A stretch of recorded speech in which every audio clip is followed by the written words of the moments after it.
the people who win the awards literally go on stage now and say the award doesn't matter. Miley Cyrus went on stage and she said, it doesn't matter that I won this, right? Jay-Z won his lifetime, whatever the fuck it was. Nobody even fucking knows what it is. The Dr. Dre award. He literally lambasted the Academy for racism, basically. Yeah. So Drake, when he won his award, like however many years ago, he was like, this award doesn't matter. If you're a person in your hometown hero, people are going out in the snow, blah, blah, blah, like, come to see your shows, you've already won, the award doesn't matter. Like, people who win the award are saying that.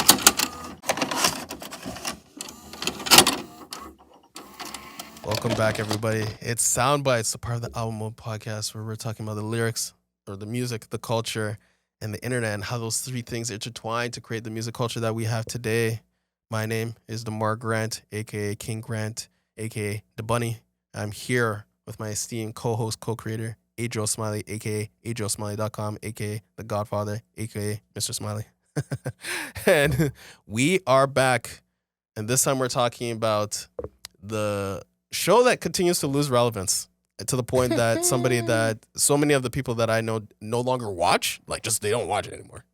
The Grammys. The Grammys is I don't even know which number 66. iteration. 66. Who cares?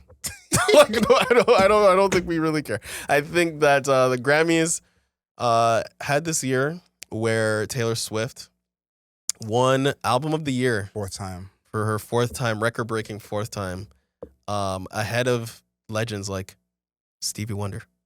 And she won it with Midnights over SZA with SOS, Lana Del Rey with Blue Banisters? No.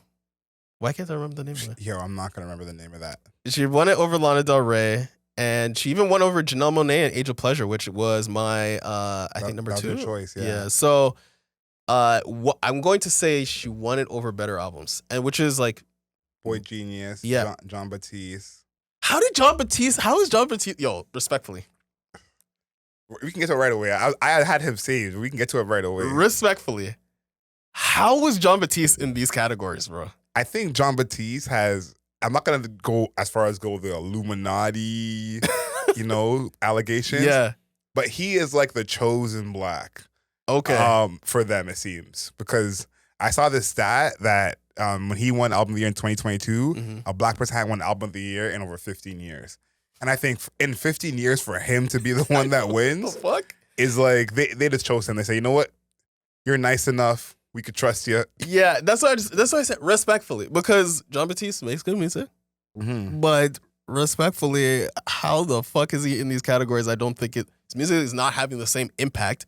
Like, he doesn't, when it comes to cultural impact, he does not stand next to Taylor Swift, Janelle Monáe, SZA. Like, he's just not. Boy Genius, even. Yeah, those people we just mentioned all hit like a demo. Like, they have like a core demo, and then they stretch out to like general population actually listens to their music. John Batiste, I'm assuming, I don't know what his core demo is. I actually don't know anyone who listens to him, to be honest with you. So that's why I said respectfully. Respectfully. What are you doing here? Like, who let this guy inside the door? And I think that's our thing on John Batiste. It was just like, how did this guy, how did he get on the email chain, basically? So Taylor Swift won Album of the Year. I don't think that she thought she was going to win. Because when she won Pop Album of the Year, she did something that I would, if I was an artist, I would do every time I won an award. She announced a new album that was going to be coming out. Yes. And basically is the Dead Poets Department. And she basically said, like, I'm going to post like the album cover when I get backstage. Right? So I don't think, because if she knew she was going to win Album of the Year, she would have just said that at the Album of the Year win. That's a good point. So maybe she didn't know. Yeah. But I also can understand her not knowing. We talked about Taylor Swift being the Grammy's favorite white woman. I'm sure she's, ignorance is bliss with this. And thinking that, it's nothing like that. She's like, it's Adele, not me. Exactly. So I can understand that with her. I like that Jay-Z got that award, the kind of Lifetime Achievement Award. I think it's so interesting that they have an award named after Dr. Dre. Yeah. That I thought that was just very interesting to me. Did you notice that the Grammy was also black? Yes, I saw that as well. A black Grammy. I don't remember who won last year or the year before. Yeah. I don't think it's a black award. No. But I just watched the We Are the World documentary. Mm-hmm. The craziest thing is, at the AMAs that year, Lionel Richie's hosting. Some of the award categories are favorite black male, favorite black song, favorite black video. And to think of how far we've come since then. Yeah. But watching that, really made me think about the Grammys is very whitewash. And I think that we confuse, popular culture with white culture. Yeah. And they're not always the same thing. And I think what's popular with the whites, we often say that's the mainstream, that's pop culture. And I think us thinking that is how they get this off. Right. Because a lot of times that's not the case. I look at Usher with Confessions as an example of him just being pop culture. Everyone who was there, we know what was going down with Usher Confessions. Everyone had that album. You know? Some of these artists in these categories, their fan base is 98% white. And many of the black artists have a more mixed fan base than the white artists. Yeah. But again, we take the white as the mainstream because Jay-Z mentioned in his speech how Beyonce has the most Grammys of all time, 32, but she's never won Album of the Year. Impossible. It seems crazy to me that Beyonce has had almost every album she's put out basically has rocked the whole world, regardless of sales, and she's never won Album of the Year. So before we go into the Grammys anymore, I wanted to name the 11 black artists who have won Album of the Year. Okay, go for it. And we'll see. Give me the year too, if you have that there. Okay. And actually, you know what? Can you give me like 5 you can guess off the top of your head and see who you can get? Because I think you can get most of these. I'm going to go with Lauryn Hill. Yep. Right, Outkast. Those are the latest. Yep, you got those two. Marvin Gaye? No. Okay. Stevie Wonder? Yep. Give me Whitney Houston. Yep. Let's go. See, that's a 5. Okay, right there you go. So you got it pretty good. So we'll go in reverse order. Stevie Wonder, 3 times, 74, 75, and 77. Okay. I'm sure that everyone who's a Stevie Wonder fan knows that that's just tip of the iceberg for Stevie Wonder. But 3 is still impressive. Michael Jackson in 1980. I didn't even say Michael Jackson. That's so crazy. Yeah, in 1984, and making history by becoming the first artist to win 8 Grammys in one night. Okay. The following year in 85, Lionel Richie. Okay. Quincy Jones in 1991. Natalie Cole in 92. Whitney Houston in 94. Lauryn Hill in 99. The first hip-hop artist to ever win Album of the Year. Then, you're right, Outkast in 04. Ray Charles in 05. Herbie Hancock in 08. And then John Batiste in 02. The main thing I see from this is that hip-hop has kind of just been blocked out of the Album of the Year category over the past 20 years. And to me, there's been plenty of hip-hop albums that should be in that category. So that's unfortunate. Killer Mike, happy to see him, sweep the Grammys or sweep his section of the Grammys, even though, he did get arrested afterwards. During this moment. I'm happy to see Victoria Monet get her love. She was one of my picks for R&B, some of the R&B awards. But how do you feel about some of the artists who are shitting on the Grammys? I know Meek Mill tweeted that how come Rod Wave isn't at the Grammys getting Rod any Wave love? is great. It's a crazy name to say. No. Well, it is and it isn't. It is and it isn't, because I think Rod Wave is actually one of the low-key, one of the most popular artists of our time. Oh, yeah, for sure. Seriously. But I feel as though you have to you have to be in the Rod Wave fandom, and you'll see how massive that fandom is. I think his fans are all hardcores. Yeah. But they're not they're not up on a podcast. They're not I feel like they don't Well, he doesn't do press. Yeah, he doesn't do press. There's nothing written about him, but he's so immensely popular. But this is the white black thing. Yeah. If there was a white artist selling out arenas like Rod Wave is. Yeah. They would be mentioned all the time. And we would call them mainstream. Yeah. Rod Wave should be a mainstream artist. The numbers he does, everything he does is number one. His whole album charts. Yeah. He sells out you know what I'm saying? So it's that's another example of Rod Wave not considered a mainstream artist. Yeah. So I thought that was interesting. And then Drake, too soon to talk about Drake, of course, today. But Drake with what he said about how the Grammys don't matter. I think that's obviously just very targeted because the Grammys have locked Drake out. I saw this stat that said Kendrick has 17 Grammys and Drake has 4. Yeah. And Drake stopped submitting though. And I think that Drake is one of those artists who the Grammys have kind of shut out, no matter how big his album is, no matter how popular his album is, he doesn't get the nominations or the wins, or he wasn't for a long time. Yeah. And The Weeknd, I'll put in that category too. And I kind of understand their frustration because, they are the black equivalent of a Taylor and Olivia Rodrigo. Yeah. They're just the biggest artists of the day. Taylor's music is good, but Taylor's not making the best music of every artist in America. That's just not the case. And so the Grammys are clearly pushing towards a more popular artist. And Drake says, who's more popular than me? So I kind of understand his frustration because as time goes on, you can see the Grammys just have their favorites, and Drake is not one of them. Yeah. So very, very interesting. But the thing is, the Grammys would love for Drake to be at the show every single year. You said this last year. I still don't believe you. They want him to be there. They don't want to give him the award, but they want him to be there because Drake's immense popularity. Like Drake's popularity is like seriously undeniable. Like there's no, of course, like you can't deny it. But to award him stuff, like to actually award him, is something that I feel like they don't want to do, and that's why he stopped submitting. Right, like he stopped submitting his work.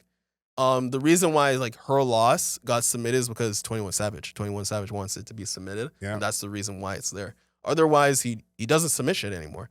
Right?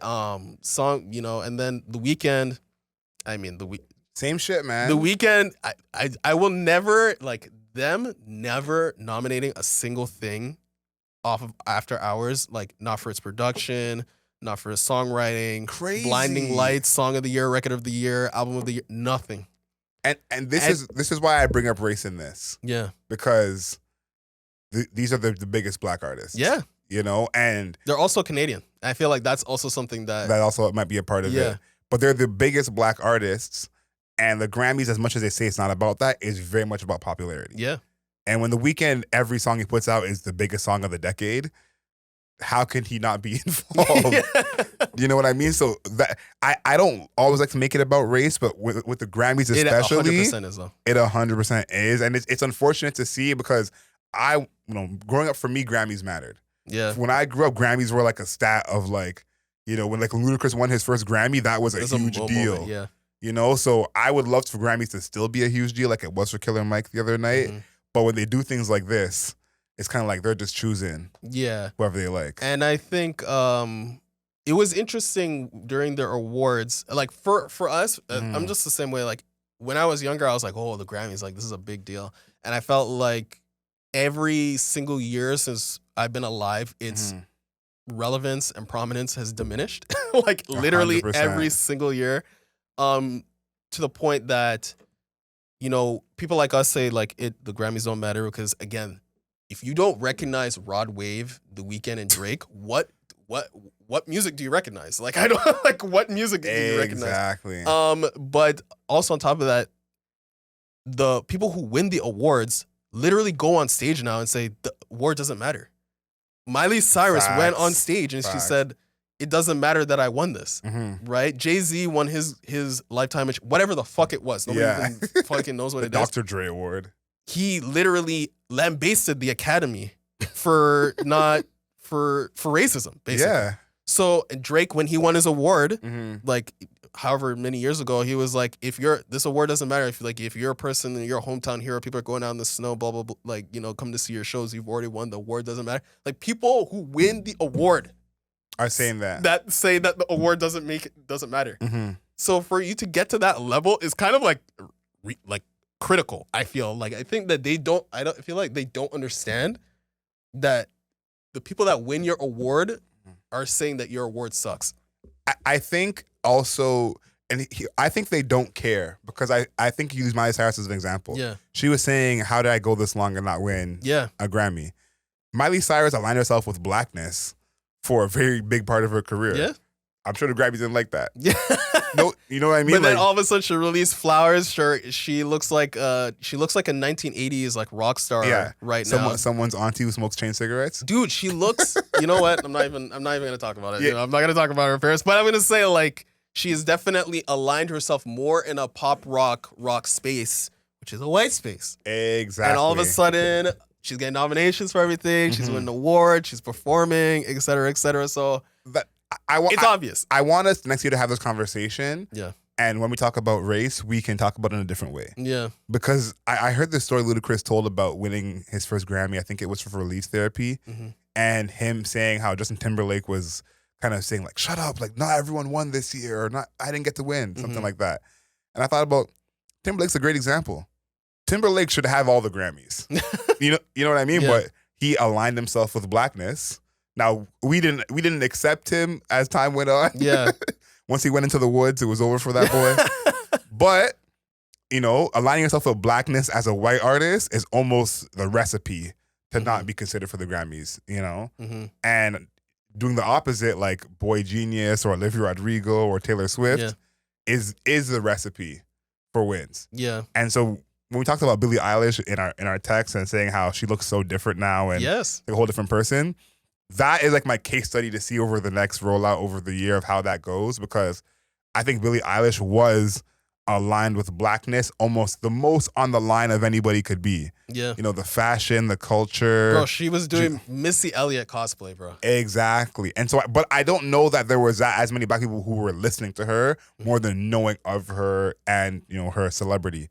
So I'm interested to see how this next bit goes next year of like, will she just make the turn all the way and, you know, move into the Adele space, or will it go more Miley Cyrus? Yeah. You know, that's so I'm interested to see, but I want us to have this talk next year. And if we're talking about race, it can be completely different. Yeah, I think the Billie Eilish thing was really jarring to me because when I say Missy Elliott cosplay, I'm not saying it was like it was a bad thing. Yeah, she's not canceled. Yeah, she was just like, the way the baggy outfits, the huge outfits and stuff like that, I'm like, she's dressing like Missy Elliott, right? This is Lose Control. And the element, and she also had like the dyed hair was dyed green, and then fitted. the fit, like, you know what I'm saying? Like she looked like if she was like the girl in the video. Yeah, she was like, you know, 2000s rap star. This is what she was dressing like, right? But now when she was on stage, she was singing this piano ballad, a piano ballad, bro. The song that she was most famous for before that was Bad Guy, which was basically like a spooky, dark pop type of track. And now she's doing like piano ballads, like blue-eyed soul piano ballads.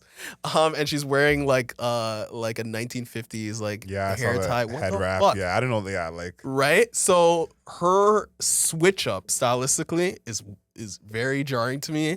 And that switch up has come with, she might even win an Oscar, right, for her song in the Barbie soundtrack, and she won an award for, again, the same song in the Barbie soundtrack. So Billie Eilish is a little bit of something. Again, I like that you said case study. It's a person to watch just to see what the Grammys are doing, and how that aligns with her success. Because I think that I didn't always notice it with white artists, but I think that as a white artist, there's those white artists who the black community just fucks with. Yeah. You know, like Paramore, Adele, like, you know, you could. Celine Dion. Jamaicans love Celine Dion. But there's always those white artists who the black community just fucks with, whether it's their sound, their background, whatever it is. Yeah. And it's not always overt. You know, it's not always over. With Billie Eilish, it was more noticeable, I think, because of the fashion. I think of someone like Sam Smith. Like, True. I asked Sam Smith's first album on vinyl. You know, so it's like he was more in the soul category than the pop category when he came out. Now you see how things have changed. You're not thinking about soul and Sam Smith at all. No. So we're gonna pay attention. Yeah. We're gonna watch. I think we have to talk about this next thing because we are the TikTok, you know, podcast when it comes to music. Yep. The TikTok chart we talk about. You know, I don't say deal, recent splits between TikTok and UMG. All Universal Music artists, their music will be removed from TikTok. I believe it's already happened. Been removed, yeah. It's already been removed. replaced with like the monkey spinning sound, sound, and I can't remember the name of the other one, but it has like the purple, like a purple square on it. Basically Drew Wallace got wrecked because he had that one Drake song that basically ran his entire page, and his entire page is like muted, right? It's crazy. It's crazy. So I think that this split between UMG and TikTok, there was this, it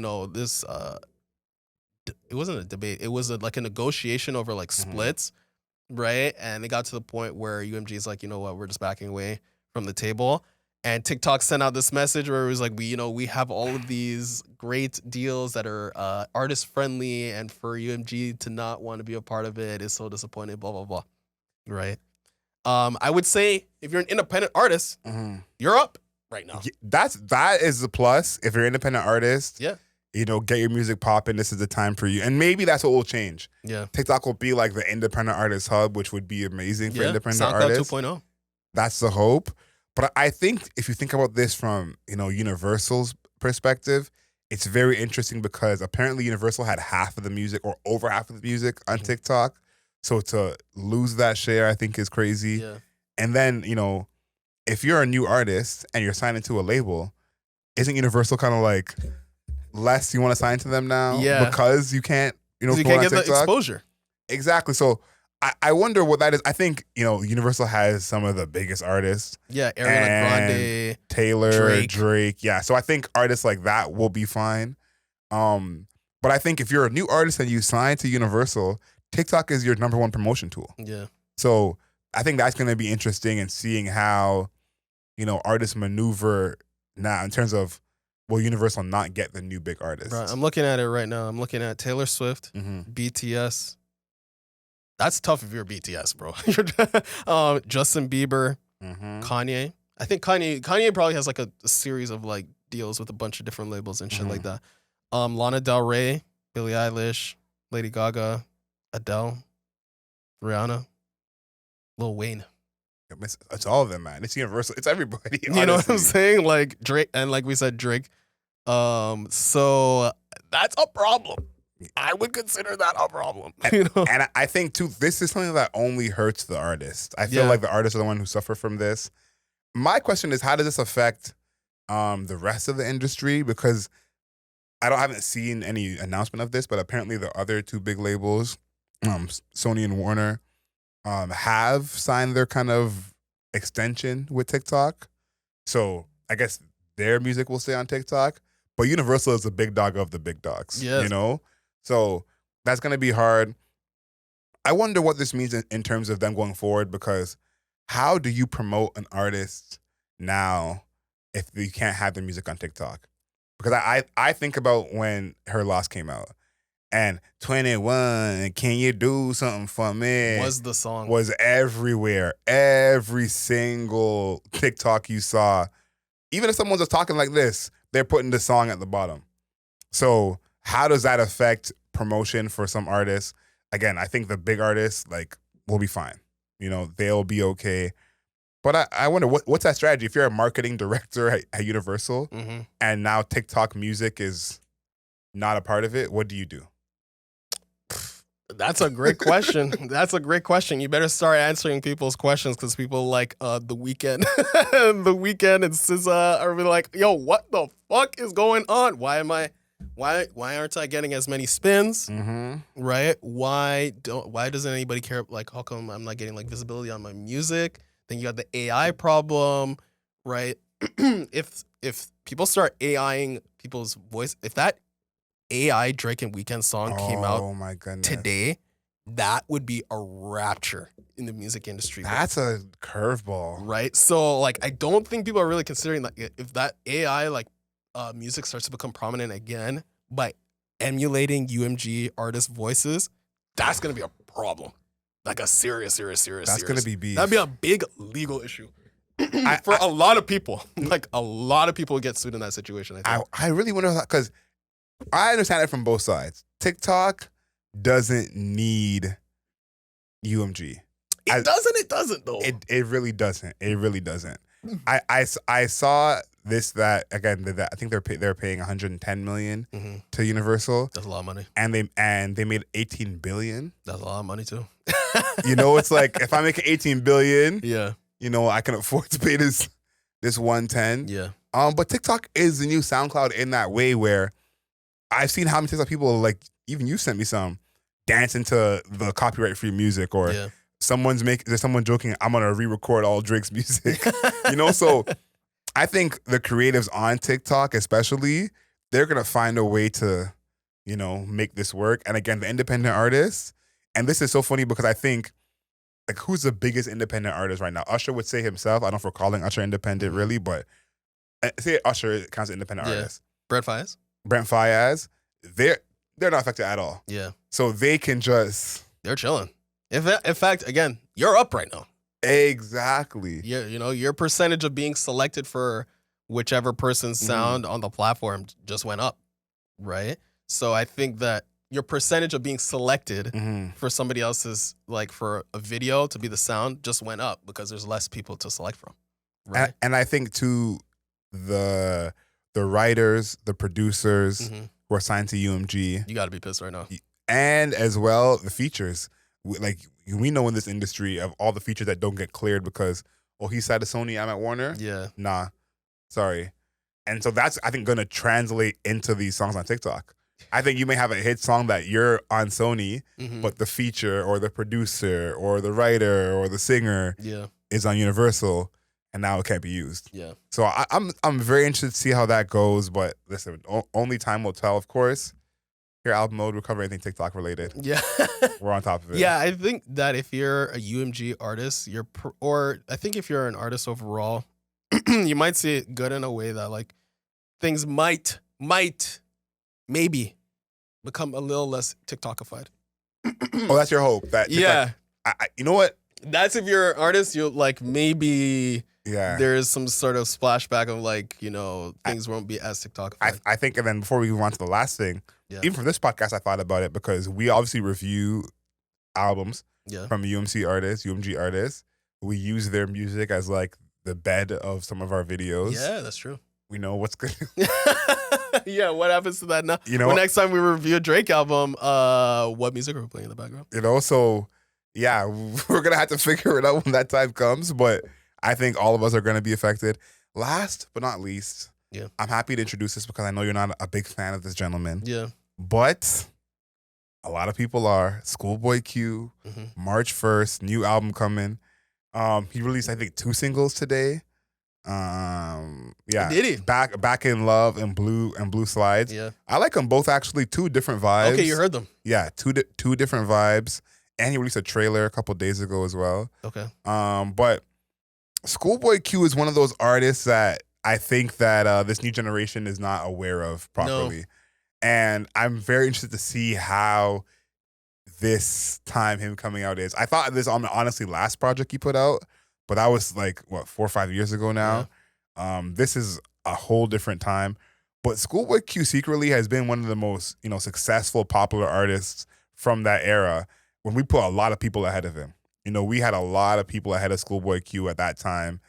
And he's, I think success-wise, probably surpassed most of them. Now, he hasn't been as frequent. I don't think I could imagine ScHoolboy Q would be 5 years between albums. I didn't, picture that at that time. But his success has been incredible. So I'm excited to see what he does next. Yeah, I'm really interested by ScHoolboy Q because you're interested by him, to be honest. Because to be clear, because I think he's not really part of the zeitgeist. I feel like he's like just like over there alone by himself, and I don't hear many people talk about his music like at all, right?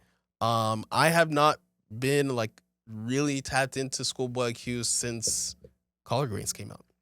Damn. Like I think that he's just I've heard all the albums for some reason. We got to get you back up to speed, my friend. I've heard all of his albums, but I've never really thought of ScHoolboy Q as like somebody that was like important to current music. You know what I mean? That's okay. That's a different look for sure. Yeah.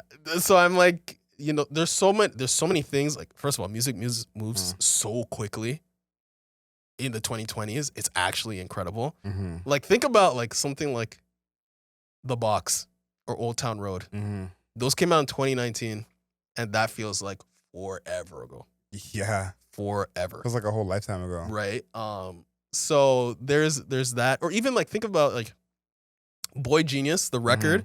You know, like Punisher came out like a year or 2 years before that. Remember Punisher by That Phoebe feels Bridgers? like so long before. That feels like it was way more than like a year or two before. Yeah. So the speed of music is so crazy fast, and the ScHoolboy Q's release cycle is super slow.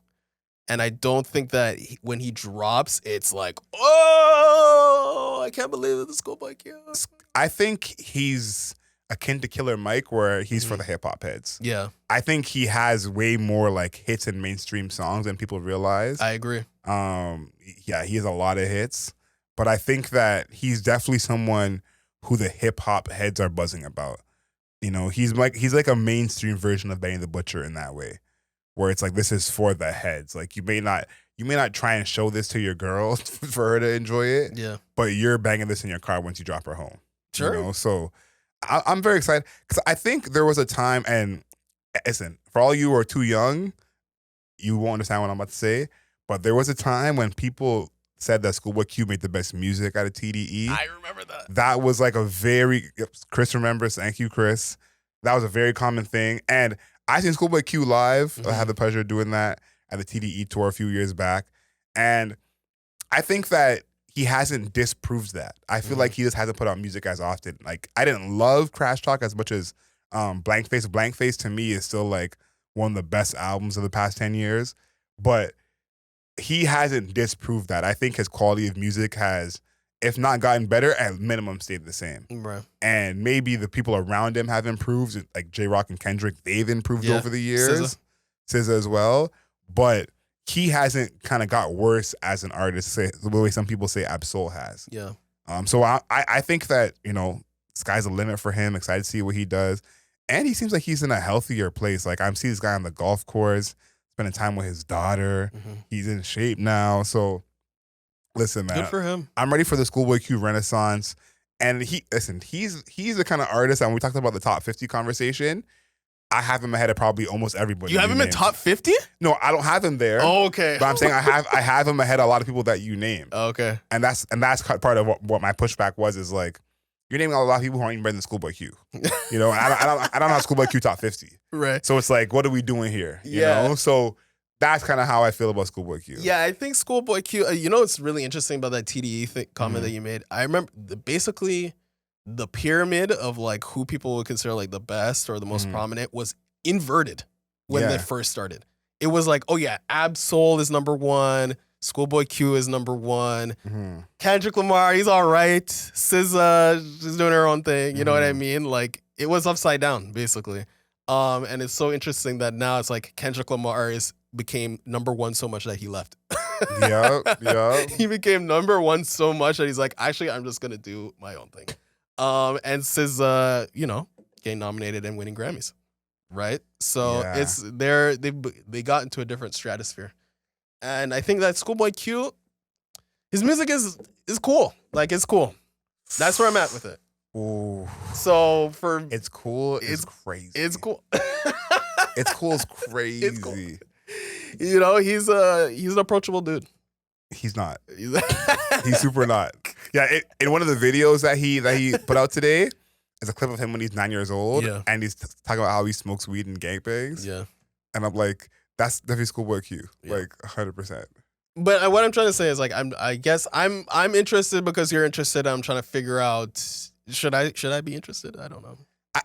I knowing you personally, I understand why you're not a big ScHoolboy Q fan. Like, I don't feel the need to. I feel like that's an indictment. You're trying to indict my character right now. No. I feel like he's coming after me on a. No, because artists like ScHoolboy Q are not the artists that you usually like. Like, he's definitely more like grungy, more rugged, even his rap style, you know? So it's like, there isn't like another ScHoolboy Q out there who you're a fan of, who, like, I'd be like, if you like K, how can you like ScHoolboy Q? Like, I like Young Nudie though. Yeah, Young Nudie is a whole different bag than ScHoolboy Q. Okay. Yeah, ScHoolboy Q laps around Young Nudie. But Well, it's a different style. It's a different style. For 100% different style. But I'm excited. I always want the artists from the blog era to be successful. That's what I look for because they created what we have now. True. And most of them rap better and make better music than what we have now. And it's almost like a rewriting of history, or even, you know, recurring of history where the forefathers aren't as rich as the young guys. Yeah, that's true. And it's the way you see of the 80s rappers be broke and the 2000s rappers all live in mansions. Yeah. This feels like another version of that. You know what I mean? Yeah. It's like, you know, it doesn't feel right that, you know, Juice WRLD is way richer than Wale. Like, that doesn't, you know, things like that. That just doesn't feel right, you know? But, you know, it kind of reminds me of, like, sports. Yeah. We always liken hip hop to sports. Exactly, I don't know like why. that. We never consider, like, rock or blues or jazz never gets a sports analogy, but hip hop Never. always gets analogized to sports. Maybe it's just because, like, black people, like, I don't It's because understand. there's actually that mix there. I don't think the other genres had a tie with sports. Like hip hop and basketball or hip hop and sports have been held together. It's basically married. But yeah, it's just like in sports where somebody like Jaylen Brown has the richest contract in league history. Can we leave Jaylen Brown out of it? And Jaylen Brown is the second or third best player on a non-championship winning team. Yes. Maybe playing, maybe in the dunk contest. Right? But then you have people like Vince Carter, who's profoundly impacted the way people view the sport in a country. In the whole country, yeah. Right? And has never touched Jaylen Brown money.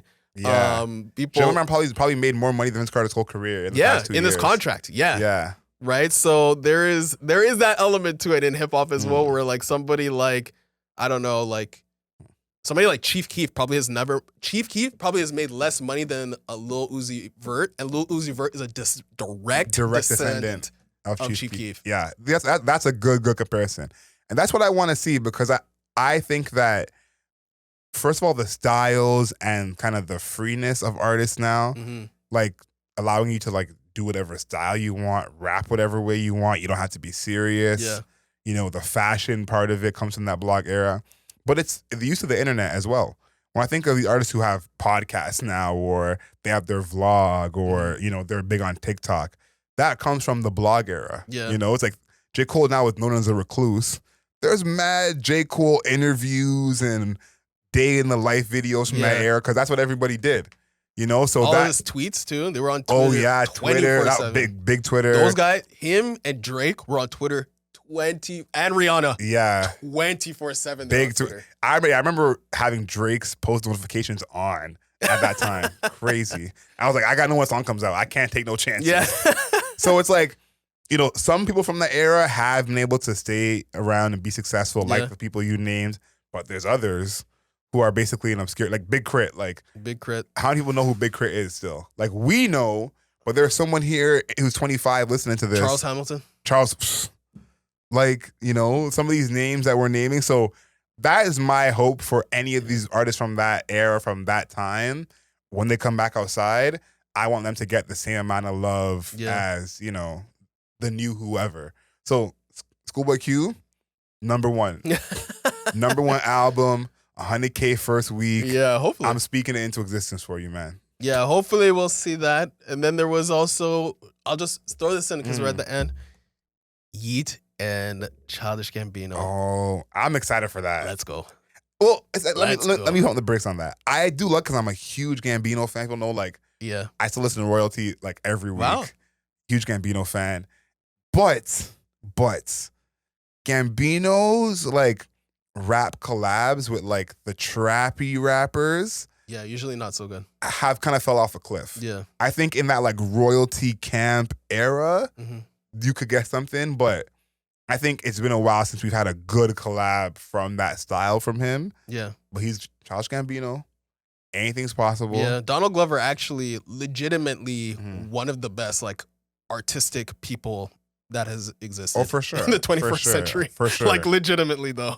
Like he made Atlanta, he was in Community, He was in Lando, like he was in Star Wars, bro. Mr. and Mrs. Smith. Mr. and Mrs. These guys doing Mr. and Mrs. Smith, like his Me and Your Mama, This Is America, the music video. Yes. Like yes. this guy is like legit one of the most important like him working with Yeet is not a surprise to me because I think people don't know this, but he's from Atlanta, if you didn't know already. Yeah. But he's also very tapped in. Like on This Is America, a bunch of those ad-libs is Thug, 21 Savage, those dudes. So he's always been tapped in. Yeah. Again, Bino Yeet song, I don't know what that's gonna sound like, but here's what it says to me. It says to me he's rapping again. Okay. Because, they're not making no Redbone. You know what I mean? Like we're not getting a Redbone featuring Yeet. So that means he's rapping again. And then last but not least, your boy Playboy Cardi. Yeah. Did a little magician trick, showing up for the stream for 10 minutes and then leaving. Apparently he's coming back to redo the stream. I don't know if that happened already. I don't believe that. I don't believe that either. I don't believe that. But I think this is so funny because as soon as I thought of it, I thought of cancel culture immediately when this happened. Because I'm like, different fan base. If Cardi's white and this was Post Malone instead of Playboy Cardi. Yeah. Headline, big problems. Right. We let Cardi walk away with his cash like it's nobody's business. No, you see what I'm saying? It's like that is just a difference in like fan base and culture. Because I'm like, again, if this had been Jack Harlow. Oh, yeah, that would have been a moment. Problems. Yeah, it would have been a problem. And so I just love that we let Playboy Cardi get this shit off. We'll see. We'll see if he comes back. We'll see if he actually got it off because I feel like it seems as though people were not a fan of it. Even Playboy Cardi. Yes, fans. people didn't like it for sure. People didn't like it. He was supposed to be there for like an hour, which is crazy to consider how much money he was promised to spend an hour of his time. Like, yo, bro, I spent an hour of my time in traffic. For free. The fuck? For free. The fuck? So, that was a little bit, I want to say a misplay on his point. I still think that there's probably an album coming because this is the most visible he's ever been. Yeah. I agree with that. Like, he's had multiple music videos, he's doing shit with Aiden Ross. Music has to be on the way. Like, it's such a waste of his time, his reclusive time to be doing stuff like this. Like, imagine if Frank Ocean was doing shit like this. Be like, Frank Ocean album's on the way. Do you want a Playboy Cardi interview? What's crazy when you see old interviews of Playboy Cardi now? Yeah. You forget that he used to do interviews, period, because he basically hasn't talked to anybody in years. Is that something you want as a Playboy Cardi fan? Do you want to see him sit down with someone, have a little chat? If he wants to sit down with me, I'll do it. But outside of that, Man said only me. If it's not me, I don't care. I'll do it if it's me, but I don't know. What's there to gain either way from Playboy Cardi interviews? Like, how do you feel about the leaks?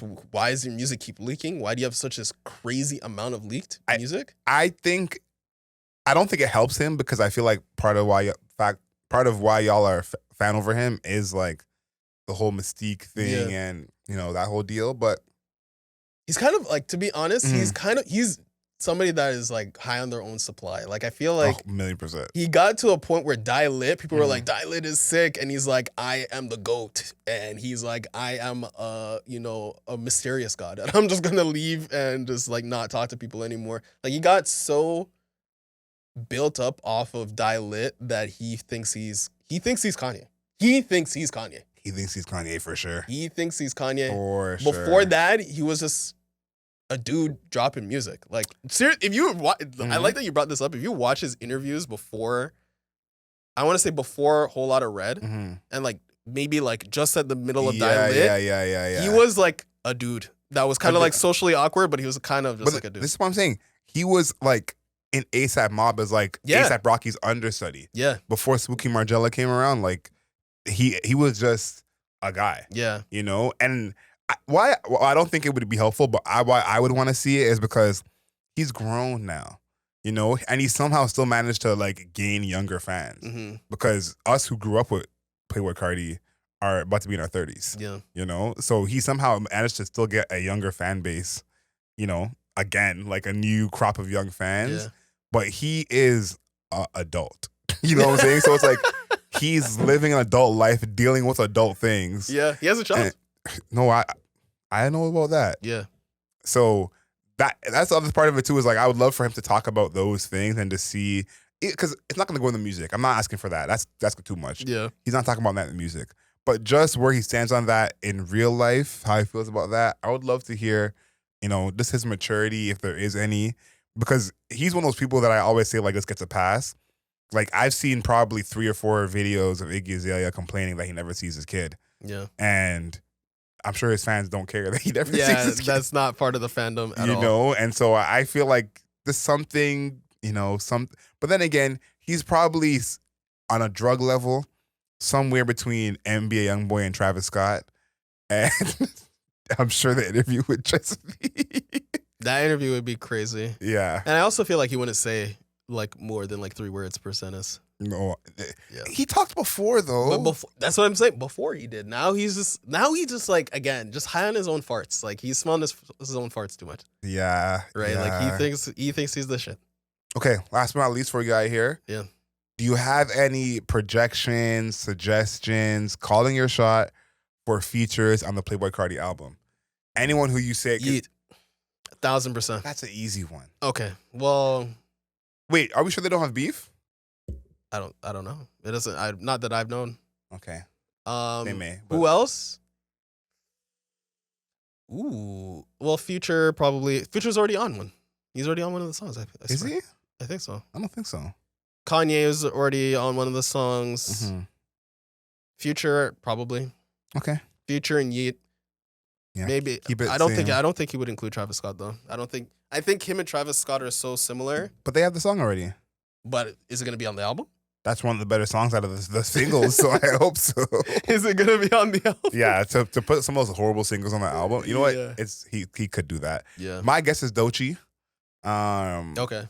Yeah, I think Doechii. Oh, Rico Nasty. That would be an interesting one. Rico Nasty. She fits though. She's too good for him. I don't know how to say that nicer, but she fit, but I would say thematically, and so, like her style as an artist fits. yeah, but she opens her mouth too much when she raps. Playboi Carti is one of those rappers who tries to rap with his mouth closed. Yeah. She actually enunciates. Okay, we're done. You're complaining about Cartney's. We're here complaining about Cartney's, people. This is where we are on the podcast. Cartney's. All right. Thank you everybody for tuning into Soundbites, a part of the Album podcast where we're talking about the music, the culture, and the internet, and how those 3 things intertwine to create the music culture that we have today. Thank you everybody for tuning in. Make sure you like, comment, and subscribe to the channel. Make sure you like the video. Make sure you follow us on the interwebs at AlbumPod, basically everywhere: TikTok, Instagram, Twitter. Make sure you follow us. Tap in. You get to see the short form of the long form. Mm-hmm. And if you're on YouTube, you just get to see the long form if you want to see the long form. And obviously, make sure you're listening to the audio form on every place that you can find your podcast, whether or not it's Apple Podcasts, whether or not it's Spotify, literally everywhere. Amazon Music. Remember, Yes. Jeff Bezos listens to Album Mode. Okay. Come on. Learn something. So yeah, shout out to everybody tuning in to the Album Mode podcast. And Adriel, make sure you know yourself, know your worth. Later days.